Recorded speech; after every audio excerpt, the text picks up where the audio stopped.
This is Savannah, Georgia. One of the most beautiful cities in the Union, Savannah's largely untouched, historical downtown shows off some of the best urban planning in the country.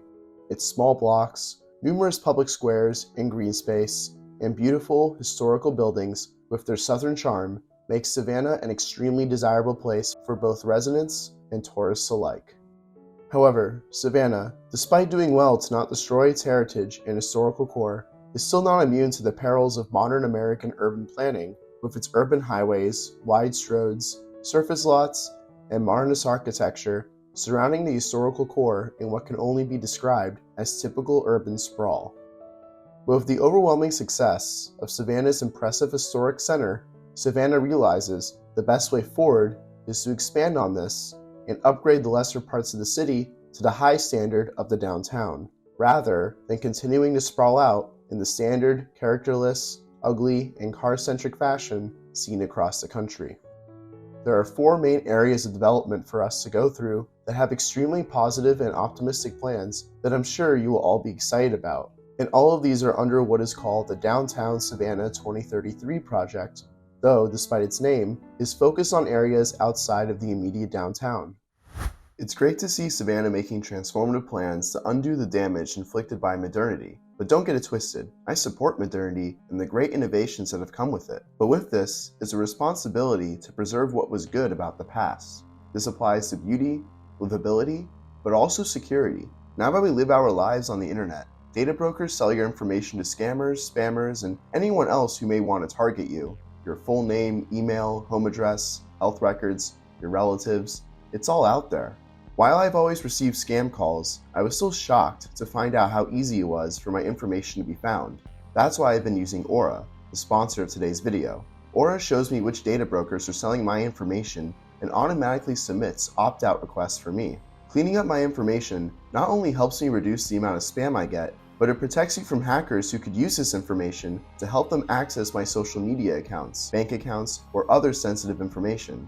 I don't know if you saw this, but AT&T revealed that over 73 million customer records, both existing and former customers, were released on the dark web. They recommend those affected use strong passwords, monitor account activity, and consider credit freezes or fraud alerts from credit bureaus. Well, Aura does all this for me, and best of all, I don't have to download several different apps just because a company couldn't keep my data secure. If my info was compromised in the AT&T data breach, I wouldn't worry because Aura is always on, always doing the hard work of keeping me safe. I value my privacy, and I value yours. You can go to aura.com/AlexanderOttmans to start your 2-week free trial, also linked below in the description.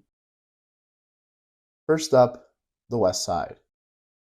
The historic downtown ends quite abruptly west of MLK Jr. Boulevard, and so a natural expansion of the city center from here makes a lot of sense. As of now, the area is poor land use, and large blocks that fail to live up to what's across MLK Boulevard. A true side-by-side comparison of modern versus traditional development that highlights the former's inefficiencies and letdowns. The old street and block pattern will be brought into the area, this wasteful flyover will be removed, and infill development of traditional Savannah architecture will come to define the area. There will also be an upgraded Battlefield Memorial Park, and the Springfield Canal under I-25 will be completely revamped as a public nature spot. It also calls for the complete removal of the current forgettable Civic Center with beautiful mixed-use developments. The artist renderings here look truly amazing. What's also really interesting is how the city predicts that the removal of the flyover and restoring the old city grid layout will actually greatly improve traffic flow. Part of the West Side also includes the redevelopment of this former industrial site alongside the Front River, restoring old factory and power plant buildings for mixed use, as well as new buildings built with respect to the historical styles of the area, and this development has actually largely been built already. Now we look to the east side of downtown. It's largely the same story as the west side, with underwhelming buildings and land use wasting the opportunity of the area immediately east of the popular historic core. And so, we see plans for the expansion of the city grid once again. And some of these streets have already been laid out, with beautiful homes already starting to line up along them. Unfortunately, this development isn't able to prevent some boring modernist buildings from coming to be, but there is certainly a net win here for Savannah and new urbanism. These renderings show what's hopefully to come. This plan also features a nature preserve adjacent to the new developments and housing, although this apartment complex is currently being built right where that is supposed to be, so I guess these plans are unfortunately a bit outdated, although much of it is clearly underway as planned.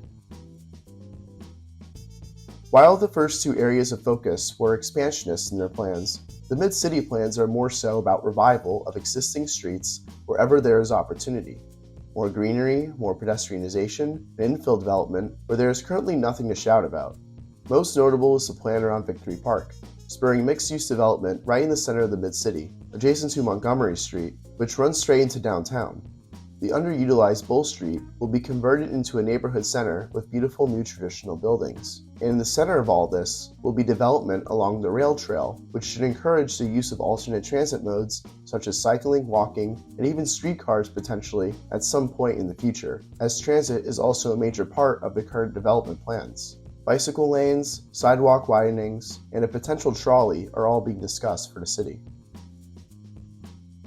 And for the last project, we look towards the south, deep into Savannah's suburban sprawl, far outside of its historic core. This part of the city has two notable issues that are serving as a catalyst for development: the expansion of the Georgia Southern University Armstrong campus, in which they are looking to house thousands of more students, as well as the failing Savannah Mall. This area is textbook urban sprawl, and therefore has a ton of potential, and so the Southside Savannah Legacy Project with CNU has come up with this plan for the area, and it is simply incredible. Mixed use and compact planning will bring more housing, beauty, and life into the area that as of now has none. The integration of public squares, city buildings, and university housing will make for a lively urban center on the south side of Savannah, helping move traffic away from the city center, as well as expand to reach the city without having to build expensive, land-grabbing, sprawling developments that would fail to enhance the city itself. It will also increase demand for transit across the city, as there will now be an obvious destination for a line coming out of downtown to reach. And the best part is how new traditional architecture seems to be at the forefront of all of these plans, adding to the culture and character that defines the city in the first place. I also think it's important to note the plans around Abercorn Street.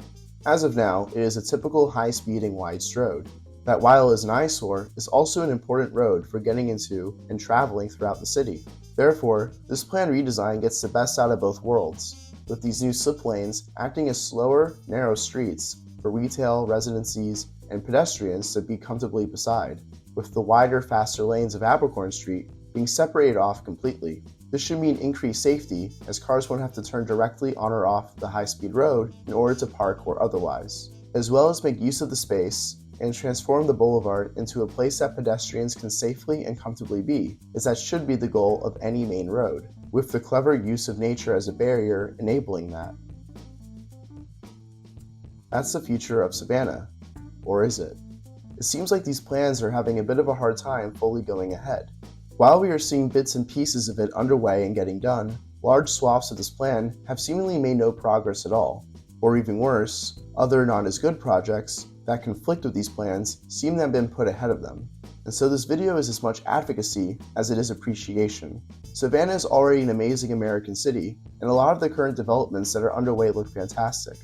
But if Savannah is ready to go to the next level, then it has to follow through with these projects. While it is ambitious, according to their own documents, this project could see a 150 to 200% increase in tax revenue. This is huge, and all from redeveloping current land into something truly great that will stand the test of time through its beauty and human-centered philosophy. I'm making this video hoping to bring new life into these projects by increasing public awareness of them, which will hopefully help them reach the light of day and get done, and in the way they were meant to, meaning embracing Savannah's beauty, history, and culture. Thank you so much for watching. See you next time.